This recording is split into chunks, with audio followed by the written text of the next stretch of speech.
नमस्कार साथियों, ज्ञान स्थली गुरुकुल में आपका स्वागत है। साथियों, आज का हमारा टॉपिक है संसद की समितियां।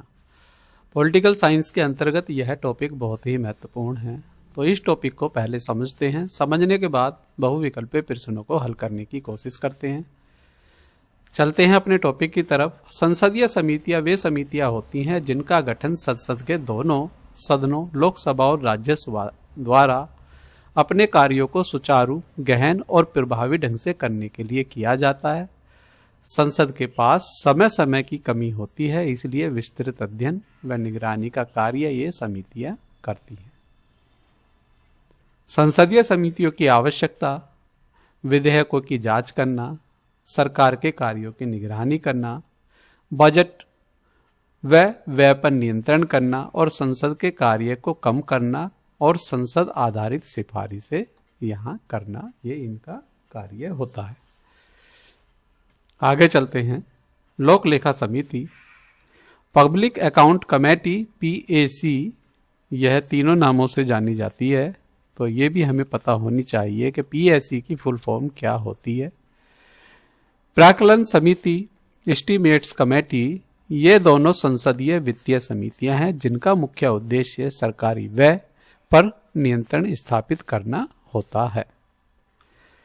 लोक लेखा समिति पीएसी, गठन व संरचना, इसका गठन किस प्रकार का होता है समझते हैं। कुल सदस्य 22 होते हैं इसमें, जिसमें से 15 लोकसभा के, 7 राज्यसभा के। कार्यकाल इसका 1 वर्ष का होता है।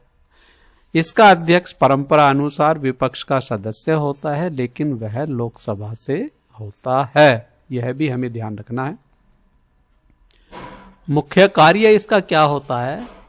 नियंत्रक एवं महालेखा परीक्षक की रिपोर्टों की जांच करना, संसद द्वारा स्वीकृत धन का उचित उपयोग हुआ है या नहीं हुआ है इसकी जांच करना, सरकारी खातों में अनियमितताओं की जांच करना और सार्वजनिक उपकरणों के रेखा परीक्षण की जांच करना, ये इसकी कार्य हैं। सीमाएं नीति पर ये विचार नहीं करती हैं।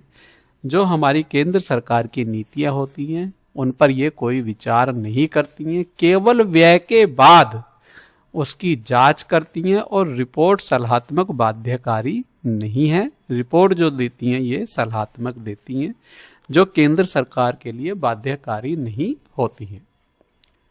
प्राक्कलन समिति, प्राक्कलन समिति गठन व संरचना, कुल सदस्य इसमें 30 होते हैं, सभी लोकसभा से होते हैं।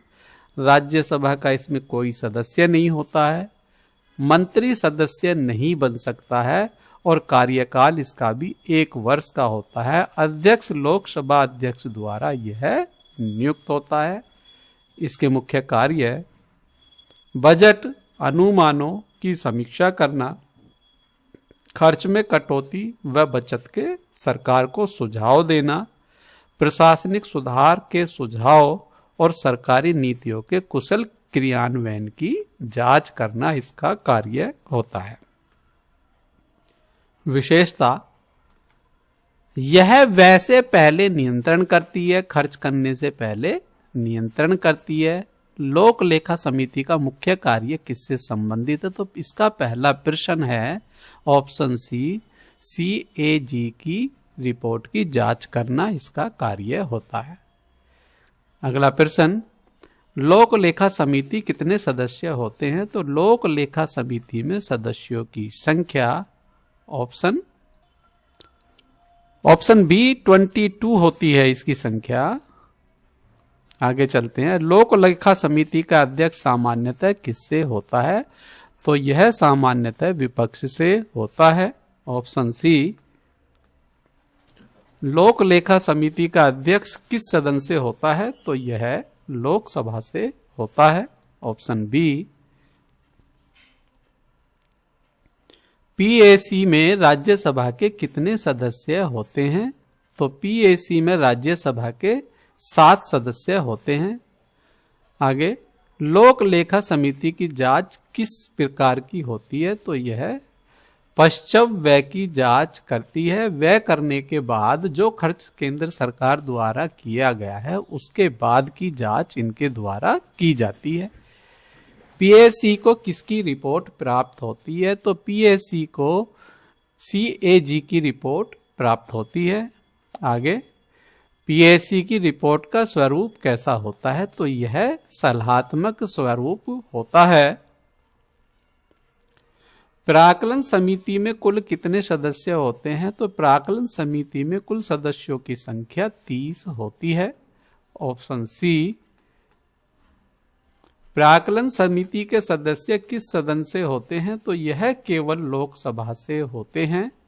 30 के 30 सदस्य। आगे चलते हैं। प्राक्कलन समिति का मुख्य कार्य क्या है? तो प्राक्कलन समिति का मुख्य कार्य बजट अनुमानों की समीक्षा करना इसका मुख्य कार्य होता है। अगला प्रश्न, प्राक्कलन समिति की जांच किस समय होती है? तो इसकी व्यय से पहले जांच होती है, खर्च करने से पहले इसकी जांच होती है। प्राक्कलन समिति का अध्यक्ष किसके द्वारा नियुक्त किया जाता है? तो प्राक्कलन समिति का अध्यक्ष लोकसभा के अध्यक्ष द्वारा नियुक्त किया जाता है। प्राक्कलन समिति का कार्यकाल कितना होता है? प्राक्कलन समिति का कार्यकाल 1 वर्ष होता है।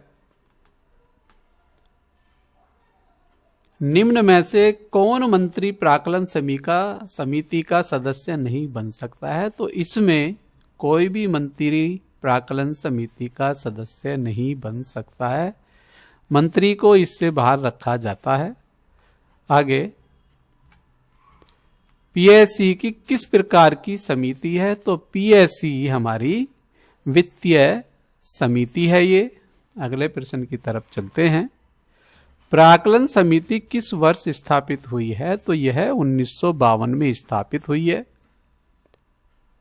निम्न में कौन पीएससी और प्राक्कलन समिति दोनों पर लागू है? तो यह हमारा ऑप्शन सी कार्यकाल 1 वर्ष है जो दोनों के लिए लागू है ये। आगे चलते हैं अगले प्रश्न की तरफ। पीएससी को किस नाम से भी जाना जाता है? तो इसे पोस्ट ऑडिट कमेटी के नाम से भी जाना जाता है। पोस्ट ऑडिट कमेटी भी यह कहलाती है। अगला प्रश्न, प्राक्कलन समिति को किस नाम से जाना जाता है? तो इसको option B pre audit committee के नाम से भी इसको जाना जाता है। अगले प्रश्न की तरफ चलते हैं। सीएजी क्या है? नियंत्रक एवं महालेखा परीक्षक। ये हमारे सीएजी की एक फुल फॉर्म है, controller and auditor general of India. Bharat का एक संवैधानिक पद है जो केंद्र और राज्य सरकारों के वित्तीय लेन देन की जांच करता है। सीएजी का पूरा नाम नियंत्रक एवं महालेखा परीक्षक है। Controller and auditor general of India इसको कहा जाता है। कई बार एग्जाम में इसकी फुल फॉर्म भी पूछी जाती है, तो यह भी हमें ध्यान रखनी है। संवैधानिक आधार अनुच्छेद 148 से 151 तक है भारतीय संविधान में। सीएजी की नियुक्ति राष्ट्रपति द्वारा की जाती है। सीएजी के मुख्य कार्य केंद्र व राज्य सरकार के खातों की जांच करना, सरकारी व्यय कानूनी और नियमों के अनुसार हुआ है या नहीं इसकी जांच करना, सार्वजनिक उपक्रमों पीएसयूएस का ऑडिट करना, संघ व राज्य की समिति संचित निधि से हुए व्यय की जांच करना और अपनी रिपोर्ट राष्ट्रपति और राज्यपाल को देना इसका मुख्य कार्य होता है।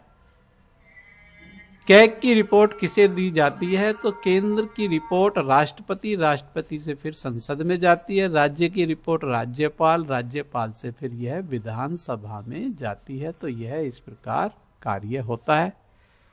कैग का कार्यकाल एवं सेवा शर्तें।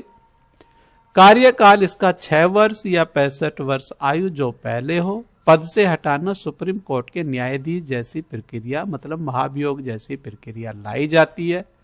सेवानिवृत्ति के बाद सरकार के अधीन कोई पद नहीं होता है। कैग का महत्व सरकारी वित्त पर निगरानी रखना और भ्रष्टाचार पर नियंत्रण करना इसका महत्व होता है।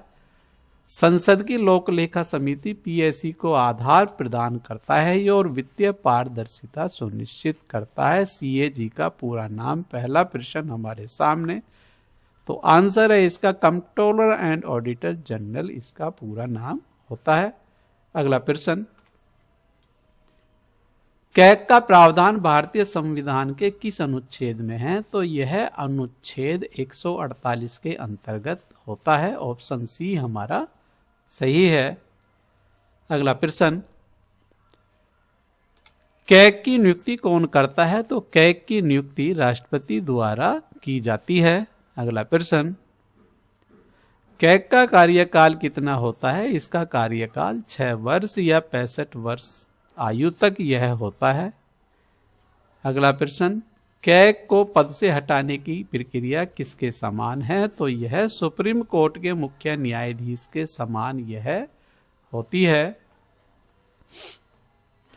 कैग की रिपोर्ट किसे सौंपी जाती है? तो कैग की रिपोर्ट राष्ट्रपति को सौंपी जाती है। कैग की रिपोर्ट संसद में किसके माध्यम से प्रस्तुत होती है? तो यह राष्ट्रपति के माध्यम से प्रस्तुत होती है। कैग किस निधि से हुए व्यय की जांच करता है? तो यह संचित निधि से हुए व्यय की जांच करता है। Option B. कैग किस समिति को रिपोर्ट का आधार प्रदान करता है? तो कैग लोक लेखा समिति को प्रदान करता है। कैग किस प्रकार का ऑडिट करता है? तो यह वित्तीय ऑडिट। Option C. कैग की स्वतंत्रता किससे सुनिश्चित होती है? तो कैग की स्वतंत्रता संविधान द्वारा सुनिश्चित की गई है। राज्य सरकार की ऑडिट रिपोर्ट किसे सौंपी जाती है? तो यह राज्यपाल को सौंपी जाती है। सेवानिवृत्ति के बाद कैग क्या नहीं बन सकता? तो कैग सरकारी पदाधिकारी नहीं बन सकता है। कैग का मुख्य उद्देश्य क्या होता है? वित्तीय जवाबदेही और सुनिश्चित करना इसका मुख्य उद्देश्य होता है। कैग भारत के किस प्रकार का पद है? तो यह संवैधानिक पद है। Option B. इसके साथ हमारा यह डिस्क्रिप्शन शुरू हो गया है। इसके बारे में यदि आपको विस्तृत जानकारी चाहिए तो डिस्क्रिप्शन बॉक्स में आप पढ़ सकते हैं। इस तरह आप वीडियो को रोक रोक के भी इसको पूरा पढ़ सकते हैं। यहाँ आपको पूरी जानकारी इसके बारे में मिल जाएगी। वीडियो यदि आपको अच्छी लगी है तो वीडियो को लाइक कीजिए और वीडियो को शेयर कीजिए। और यदि आपने हमारा चैनल सब्सक्राइब नहीं किया है तो चैनल को सब्सक्राइब कीजिए। हमारे द्वारा बनाई गई सभी वीडियो उत्तर प्रदेश की समस्त परीक्षाओं के लिए बहुत ही महत्वपूर्ण होती हैं।